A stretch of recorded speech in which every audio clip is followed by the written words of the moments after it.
But you were just saying that when you went to Combermere, yes, you're telling me that you when you came back to Barbados in '72, so you didn't do any more teaching in school at that point. I couldn't. Not as dean of the cathedral. That was just a full-time job. But when I left school in '54, I did 3 months in the civil service, Department of Medical Services, and then Major Note invited me to join the staff in that capacity, and I spent 2 years,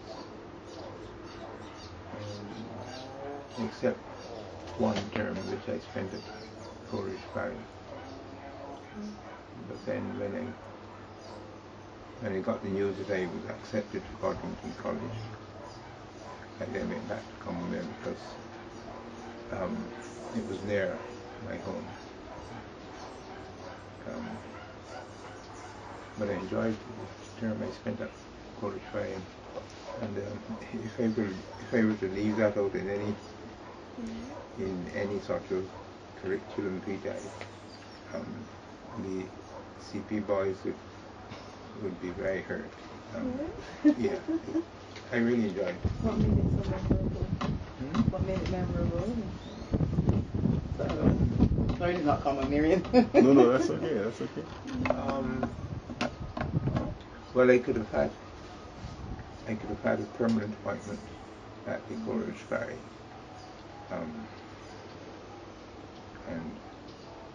but apart from that, because I really wanted to be a priest, so I was just waiting for news from Ordination College. But teaching on there was very pleasant. The view from the school over quite stunning, it was beautiful, and the windows were glass, so as he taught. And then who was headmaster? Chris Springer. Yeah, he was headmaster. Chris, a brilliant mathematician, got level first at Oxford. Did he? Oh yes, yeah. But Barbados was too small for him. Indeed. And in those days, they would prefer to employ the Englishman. Indeed. And he was much better Than all of them. most, yeah. But so he accepted the headship of College Fire. Then he made a good friend who also became headmaster, the deputy headmaster after Sierwood. He was a deep thinker.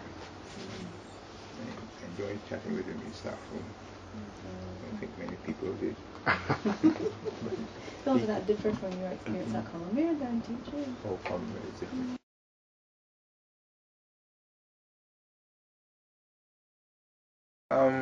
Well, of course, it was part of the discipline of the schools, and in some public schools in England, as you know, the public schools are very private.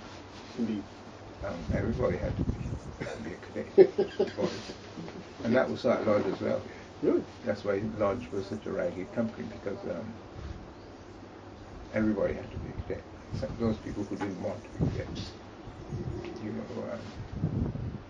sort of let down the company, their company, because they're rebelling against it. But so Harrison, there were only 3 companies at that time. Harrison College was number 1 company, Lodge was number 2, and we were number 3.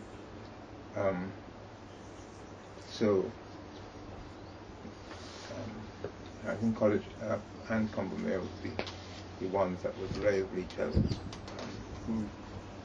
But as I said, it was part of the discipline. I think it was good too. You took command of it. You said you were responsible.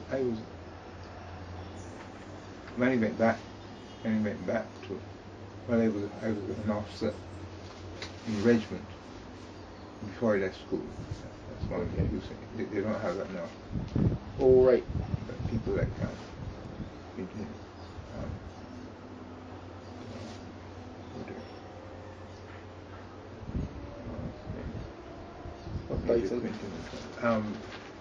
and Captain Goring, of course, Livy Goring, whose name would be here. I believe he's on there, yeah. He was brilliant. He did, I think, more for the company than anybody else. So when I went back in '66, but I was, as I said, I was a regimental officer while in sixth form, and after that they stopped that, and they had under officers. You would know under officers, they used to wear white band on their caps, and white bars on their epaulets. But we were, well, I should find the commission somewhere. You still got it? Oh, yes, they have.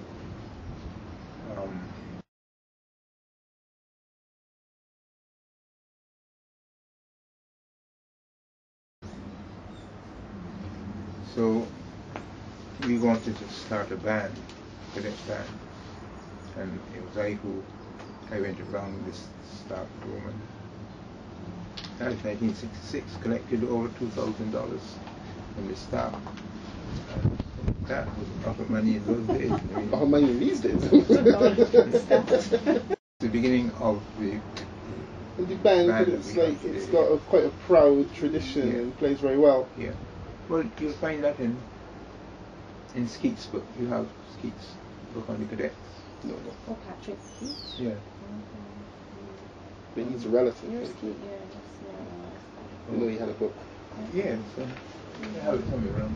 Maybe that's based to write that book too. Yes, he's well placed. All of this would be there. Yeah. So are you musical then, as well?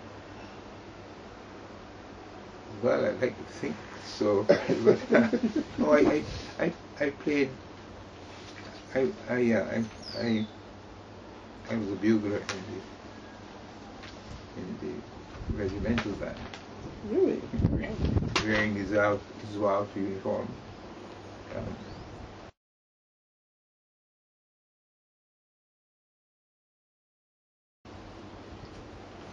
But I resigned because that's when I was, I think, in fifth form also. I resigned because my parish priest at St. Matthew's, where I attended, when I told him about my wanting to be a priest, he was uncertain and so on. He said that he had a Bible class that I never attended. Six old ladies used to also would attend this class. You didn't think you had much hope? It was on Thursday. Afternoon. So I resigned from the regiment. Or to go? To attend this class. Oh, wow. And I attended it, and that was the last time we met. Hopefully not omen. Well, he wasn't really in favor of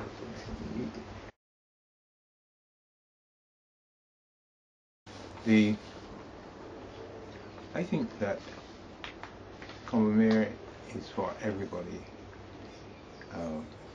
Harrison College and Lodge were in the popular mind for the very rich whites, that would be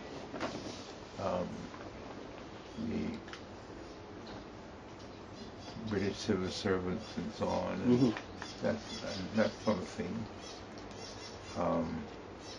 Lodge School was only boarding school in the island. and it was based on the public school system in England, which is, as you know, very exclusive. Indeed. And very expensive too. Very expensive, right? So those schools were out of the range of the average person, and economic range. A lot of black boys would win scholarships to Harrison College. Most of the blacks who have gone to Harrison College will have gone to Combermere as well. See, some of them don't choose to remember. Like P.M. Barra. He had a pioneer. Yes, but he used to say it. He used to. He would actually say it. He said, as a matter of fact, I think he said that was the only school that educated him.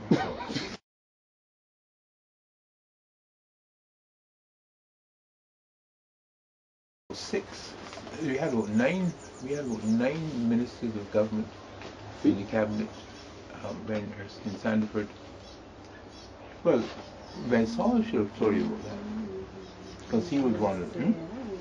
He was one of them. Check about that, because it's not only the church, but Combermere has contributed very much to the political life of Barbados. You know, that's something new that I hadn't heard. Well, you must look at that. I think that is something to research in itself. Because you do realize, given this high-profile and tragic situation with David Thompson, Combermere also got quite a lot of profile. And to some of us in diaspora, we almost found it slightly uncomfortable how much it was featured, and in terms of that wonderful institution where he went. You know, it almost seemed part and parcel of talking with David Thompson. Yeah. And it would have helped to have known, because it wasn't said, I listened to a lot of coverage, it would help to know that this is not a new thing. That's right. You know, that Combermerians have been involved successfully in government before. Yeah. Yes, well, all those boys that come. As I said, most of the very successful black people in Barbados, men in Barbados, went to Combermere. Well,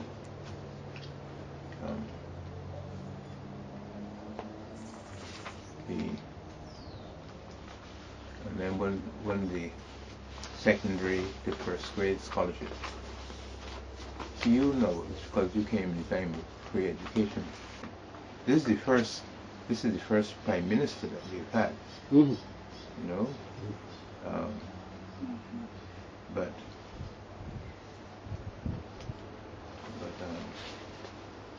you check back for the last, say, 50 or 60 years. I will.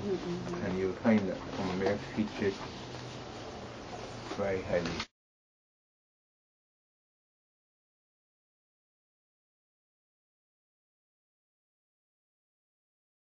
And you must remember too that it was only since 1952 that we have had a sixth form. Oh, I see, right. And you'll find a lot of the professors at the university are Combermerians. They are? A lot of the lecturers and so on are Combermerians. I was unaware of that.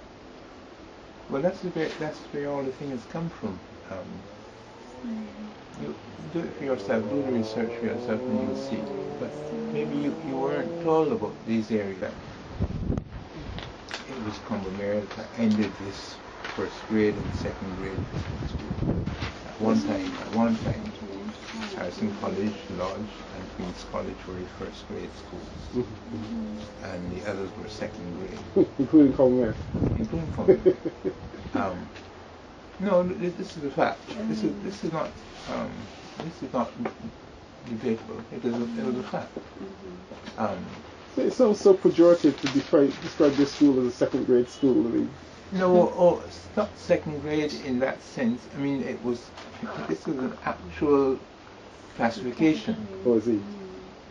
You see, you had the first grade schools and the second grade schools.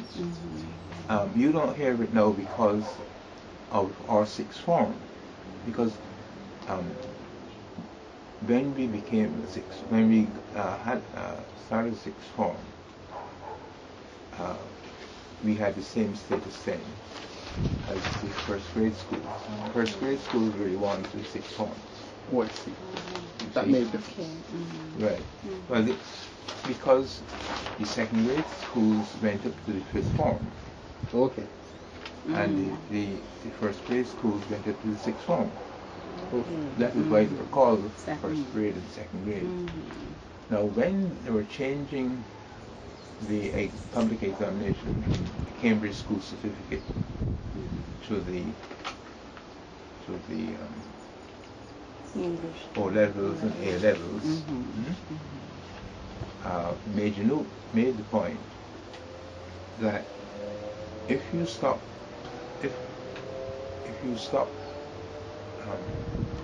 having the Cambridge and then, like Tom Clark, Austin Clark, go over to Harrison College to do this sixth form work. Some wouldn't do that. They would just stop at fifth form. They might not have had the money to do, because that would cost you to do that. Oh, the fees at Combermere were $8 in junior school, $12 in fifth form.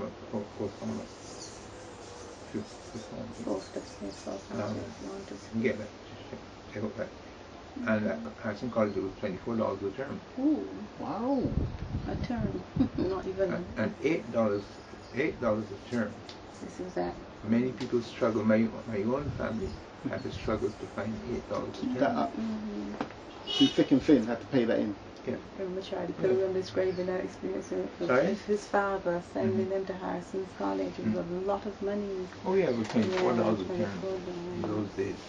So you might lose a few bright students who just couldn't afford the fees. That's right. Well, just as we lost a lot of bright students at the primary school level who couldn't go on to the secondary schools. I sat next to a chap at St. Matthew's Boys, a chap called Larry Griffith, and he got all passes in whatever he did. Whatever he did. All passes. Whatever he did. Yeah, no, and that was true. He was bright, very bright, but very, very poor. Very poor. And there's no mechanism to get him through. No. So this seems to touch on then Errol Barrow, because people keep linking Errol Barrow with this push for free education, this sort of thing. But you have to remember that even when people paid $8 and $12 and $24, that was a mere nothing compared with the cost of education. Sure. You see, and then you had fewer people going. You know, you didn't have schools of 1,000 or so. Combermere used to be able